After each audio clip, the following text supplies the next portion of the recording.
शेतकरी मित्रांनो, पंतप्रधान किसान सन्मान निधी योजना म्हणजेच पीएम किसान योजना 2019 मध्ये सुरू करण्यात आली होती, जी केंद्र सरकारने लहान आणि अल्पभूधारक शेतकऱ्यांना आर्थिक सहाय्य पुरवण्यासाठी सुरू केली.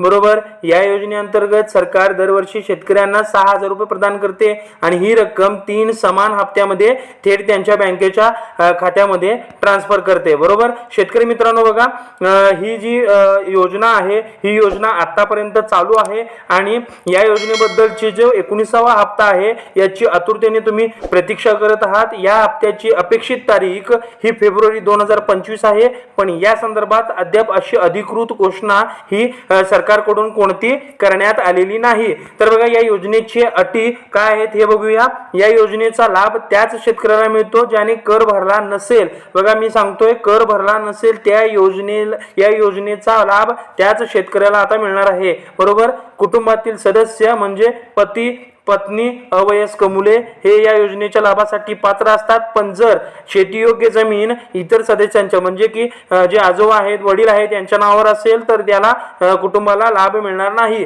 बरोबर. पती आणि पत्नीपैकी एकाने या योजनेचा लाभ घेतला असेल तर त्याला दुसऱ्याला त्याचा लाभ मिळणार नाही. त्याचबरोबर शेतकरी जर सरकारी नोकरीत असेल तर त्यालाही या योजनेचा आता लाभ मिळणार नाही. बरोबर. नोंदणीकृत जे डॉक्टर आहेत, इंजिनियर आहेत, वकील आहेत, सीए आहेत यासारख्या व्यावसायिकांना सुद्धा या आता योजनेतून वगळण्यात आलेले आहे. आणि ज्यांना वर्षभरात जे 10,000 रुपयांची पेन्शन मिळते त्यांना देखील या योजनेचा आता लाभ मिळणार नाही. तर बघा शेतकरी मित्रांनो, हीच माहिती होती. आशा करतो तुम्हाला तारीख समजली आहे असेल. अपेक्षित तारीख ही फेब्रुवारी 2025 आहे.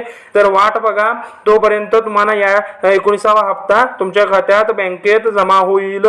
चला तर मग भेटूया पुढच्या एका नवीन अपडेटेड व्हिडिओमध्ये. आणि चॅनलवर जर नवीन असाल तर चॅनलला सबस्क्राईब करायला विसरू नका आणि जेवढा होता होईल तेवढा व्हिडिओ शेअर करण्याचा प्रयत्न करा. चला तर मग भेटूया पुढच्या एका नवीन अपडेटेड व्हिडिओमध्ये. धन्यवाद.